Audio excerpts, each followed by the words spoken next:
Lok Sabha election 2024 নতুন big breaking update এই মুহূর্তের আগামীকাল লোকসভা নির্বাচনের দিন ঘোষণা এবং পশ্চিমবঙ্গে কয় দফায় ভোট হতে পারে কি সম্ভাবনা করা হচ্ছে সমস্ত কিছু থাকছে এই ভিডিওতে। আগামীকাল বেলা 3টায় লোকসভা নির্বাচনের দিন ঘোষণা এবং এই নিয়ে কিন্তু ইতিমধ্যেই election commission of India press media কনফারেন্সের ডাক দিতে চলেছে এবং সেই নোটিফিকেশন আমাদের কাছে রয়েছে। সমস্ত বিষয়টাই আপনাদের জন্য শেয়ার করছি, আপনারা অবশ্যই ভিডিওটা মনোযোগ সহকারে শুনবেন। লোকসভা নির্বাচন 2024 এই মুহূর্তের একটা বড় ঘোষণা। আগামীকাল লোকসভা নির্বাচনের দিন ঘোষণা, আগামীকাল বেলা 3টায় লোকসভা নির্বাচনের দিন ঘোষণা হতে পারে এবং অবশ্যই জানিয়ে রাখি খবর সূত্র ANI 16 এপ্রিল প্রথম দফায় ভোট ঘোষণার সম্ভাবনা কমিশন সূত্রে বলা হয়েছে।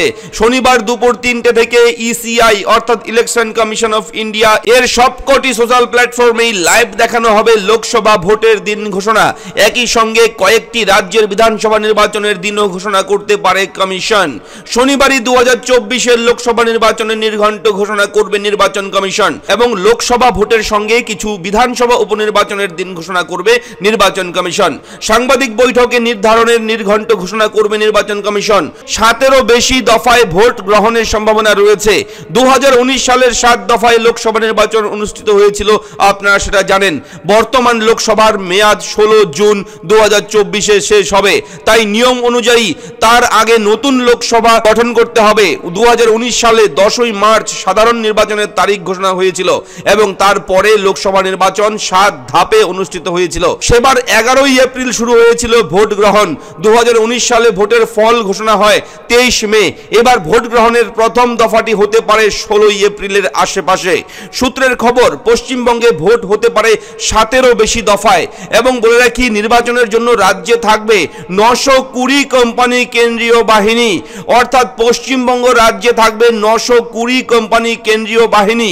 নির্বাচনের দিন ঘোষণা হলেই দেশ জুড়ে লাগু হয়ে যাবে নির্বাচনী আচরণ বিধি এবং এর আগেই নির্বাচনী প্রচারে রাজনৈতিক নেতা নেত্রী এবং তারকা প্রচারকদের মন্তব্যের উপর নিয়ন্ত্রণ রাখতে নির্দেশিকা জারি করেছে জাতীয় নির্বাচন কমিশন।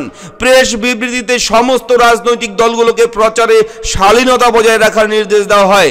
জানিয়ে দেওয়া হয় প্রত্যক্ষ বা পরোক্ষভাবে নির্বাচনী আচরণ বিধি লঙ্ঘন করলে জাতীয় নির্বাচন কমিশন কড়া ব্যবস্থা নেবে। কমিশনের প্রেস বিবৃতিতে বলা হয়, ধর্ম কিংবা জাতির নামে ভোট চাওয়া যাবে না, এমন কোনো মন্তব্য করা যাবে না যাতে বিভিন্ন সম্প্রদায়ের মধ্যে বিদ্বেষ বা উত্তেজনা ছড়ায়। বিরোধিতার নামে ভোটারদের মন পেতে মিথ্যা ও ভিত্তিহীন প্রচার ও নিষেধাজ্ঞা জারি হয়। ব্যক্তি আক্রমণ থেকে শুরু করে মহিলাদের সম্মান রক্ষার্থেও কড়া নির্দেশ জারি করা হয়েছে নির্বাচন কমিশনের তরফ থেকে। ধর্মীয় স্থানে ভোট প্রচারে নিষেধাজ্ঞা এবং সোশ্যাল মিডিয়ার মাধ্যমে প্রচারে সতর্ক থাকার নির্দেশ দেওয়া হয়। ইতিমধ্যেই বড় বিগ ব্রেকিং আপডেট আপনাদের সঙ্গে আমরা শেয়ার করলাম। ভালো লাগলে চ্যানেলটাকে সাবস্ক্রাইব করবেন, ভিডিওটাকে লাইক করবেন, বেশি বেশি শেয়ার করবেন। অবশ্যই কিন্তু আগামীকাল বিকেল 3টে লোকসভা নির্বাচনের দিন ঘোষণা হতে চলেছে। তো দেখা হচ্ছে পরবর্তী ভিডিওতে। এইরকম আপডেট সবার আগে পেতে আমাদের সঙ্গে জুড়ে থাকবেন। ধন্যবাদ।